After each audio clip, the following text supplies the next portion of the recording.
Imagine you are a small bird crossing a dry, rocky landscape. Food is difficult to find. Then, between two stones, you see exactly what you have been searching for, a spider moving in the open. Its body twitches.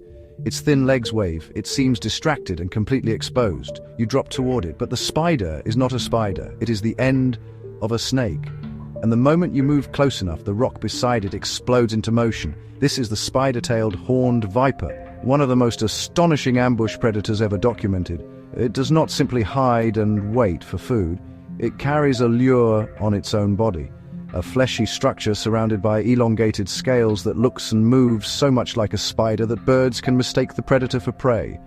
But the strangest part of this story is not only how the trick works. It is that for decades, even scientists did not understand what they were looking at. We investigate snake stories that sound impossible but are scientifically true. And today we are traveling to the rocky hills of western Iran, where a snake appears to have turned part of its body into a living puppet. By the end of this video, you will understand how the false spider develops, why the snake must keep almost its entire body motionless, how researchers finally confirmed the deception, and why this animal is a perfect example of evolution solving a problem in a way none of the researchers would dare to propose. The story begins long before the behavior was clearly filmed in the wild. In 1968, a snake specimen with an unusual tail was collected in Iran. At the time, it was identified as a Persian horned viper. The strange growth at the end of its tail was so unusual that people considered explanations such as an abnormality, an injury, or perhaps a parasite. That reaction makes sense. If you saw only a preserved specimen without watching the tail move, you might never guess its real purpose. The end of the tail has a rounded bulb-like center. Around it are long, thin scales that hang outward. Frozen in a museum jar, it can look damaged or malformed. But another specimen was later examined, and the pattern was too organized to dismiss. In 2006, researchers formally described the spider-tailed horned viper as a distinct species, Pseudocerastes urarachnoides. Its scientific name points directly to its strangest feature. The final part refers to a tail with a spider-like appearance, yet naming the species did not automatically prove what the tail was for. A structure may resemble something without functioning as a deliberate lure. Researchers still needed observations of living snakes behaving naturally. The snake lives in rugged, rocky terrain where its color and texture blend with the ground. Its scales carry the muted browns, grays, and rough patterns of the surrounding stone. When it coils among rocks and remains still, the outline of its body becomes difficult to separate from the landscape. This camouflage is essential because the hunting method depends on a contradiction. One part of the animal must appear alive. Every other part must appear not to exist. The snake positions itself so that its head is within striking distance of the lure. It then moves the tip of its tail while keeping the larger body concealed. To a bird looking down, there is no obvious snake. There is only a small object behaving like potential food.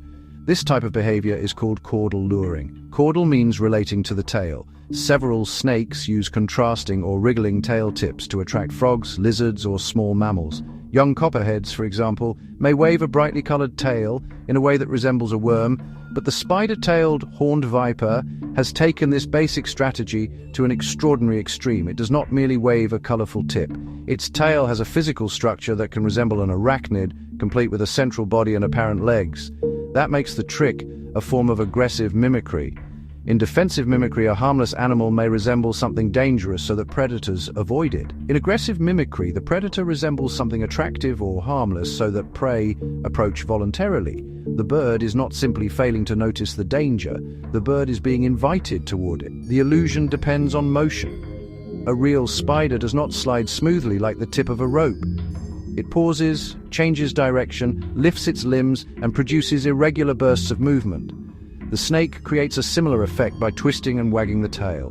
The bulb shifts, while the elongated scales move around it, making the entire structure appear more complex than a normal snake tail. Researchers who studied the species over 2.5 years reported that the spider-like structure develops after birth and becomes more pronounced as the snake grows. In other words, a newly born snake does not simply emerge with the fully developed lure of a large adult. The structure changes as the animal matures. This matters because diet and hunting targets can also change as snakes grow. Many snakes begin with smaller prey and later switch to larger or different animals. In the spider-tailed viper, the mature lure appears suited to attracting insect-eating birds. During field observations, researchers recorded the snakes moving the lure and documented birds being attracted. The behavior was observed in undisturbed animals, which helped rule out the possibility that the tail movement was merely a reaction to handling or human presence. And then came the moment that transformed the theory into something undeniable. Direct observation of a bird approaching the moving lure and being struck by the snake. The bird saw food. The snake had positioned its mouth beside the bait. The trap closed in a fraction of the time it had taken to prepare. It is tempting to describe the bird as foolish. That would be a mistake. The bird is responding to information that is usually reliable. Small, moving arthropods are food. An exposed spider on a rock may represent valuable energy, especially during migration or in a harsh environment where feeding opportunities are limited. Natural selection does not produce perfect decision-making. It produces strategies that work often enough to improve survival and reproduction. A bird that investigates likely prey may normally benefit from that behavior. The viper exploits the same decision-making rule. This is what makes aggressive mimicry so powerful. The predator does not need to overpower the prey across a long chase. It manipulates a behavior the prey already possesses. Think of the energy difference. A chasing predator must locate prey, accelerate, change direction and risk failure after spending valuable energy. The spider-tailed viper can remain in one place, hidden by the rocks, and move only a small portion of its body. The prey performs the dangerous journey on the predator's behalf. The snake has converted patience into a weapon. When the bird enters range, the viper must switch instantly from stillness to speed. A successful ambush requires several things to happen together. The snake must judge distance. It must keep the lure moving long enough to maintain the bird's attention. It must avoid moving its head too early, and when it finally strikes, its jaws must reach the bird before the bird can launch away. Birds have fast visual systems and rapid escape responses. That means the snake cannot slowly reveal itself.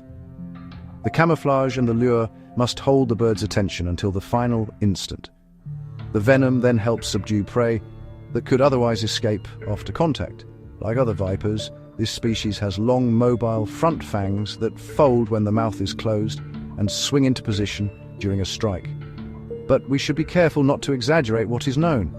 There is still much researchers do not know about this rare snake's full diet, population size and behavior across its range.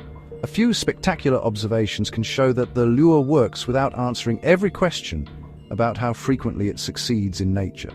That uncertainty is part of good science. The correct conclusion is not that the snake catches every bird it attracts. The conclusion is that the specialized tail, its spider-like motion and observed attacks, provide strong evidence of a remarkable bird luring system. When people see this snake, they often ask how evolution could possibly know what a spider looks like. Evolution does not know. It does not design toward a future goal. Imagine an ancestral population of ambush vipers. Some individuals have tail tips that are slightly more noticeable. Some move them more often near prey. If those traits bring curious animals a little closer, the snakes carrying them may feed more successfully and leave more offspring. Across many generations, small differences can accumulate. A slightly enlarged tail tip may be more attractive than a plain one. Longer surrounding scales may create more lifelike movement. Snakes that remain still while moving the lure may be more successful than snakes that reveal their bodies. No single snake decides to build a spider. The environment repeatedly filters variation. The result can eventually look intentional because unsuccessful versions disappear while effective versions persist.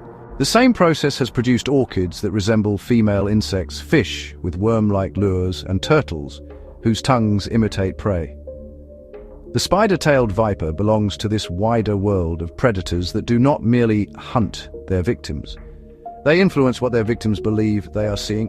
Extreme specialization can be powerful, but it can also create vulnerability. A generalist predator can switch among many foods and habitats.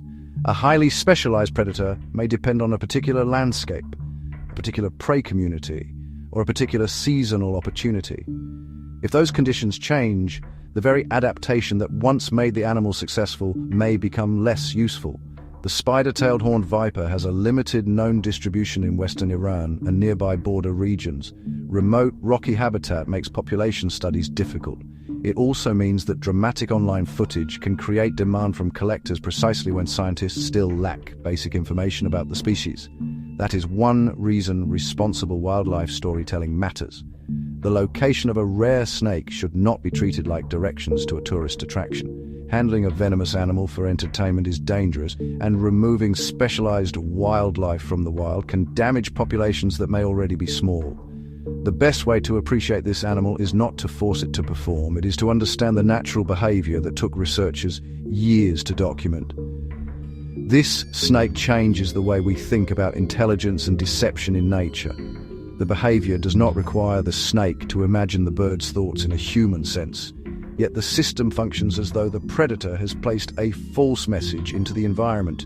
There is food here. Come closer. The body provides camouflage. The tail provides the signal. The bird supplies the final movement.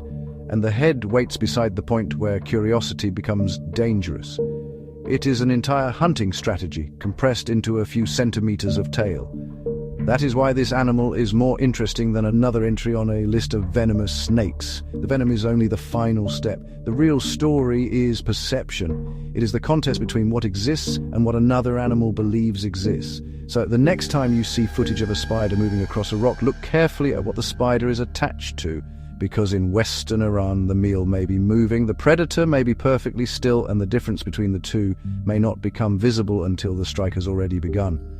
This is the spider-tailed horned viper, a snake once mistaken for an ordinary species with a damaged tail, now recognized as an ambush hunter carrying one of nature's most convincing false advertisements. If you enjoy snake stories that sound impossible but are scientifically true, subscribe. In the next episode, we meet an aquatic snake that does something just as disturbing. It does not aim where a fish is. It aims where the fish will be after it tries to escape.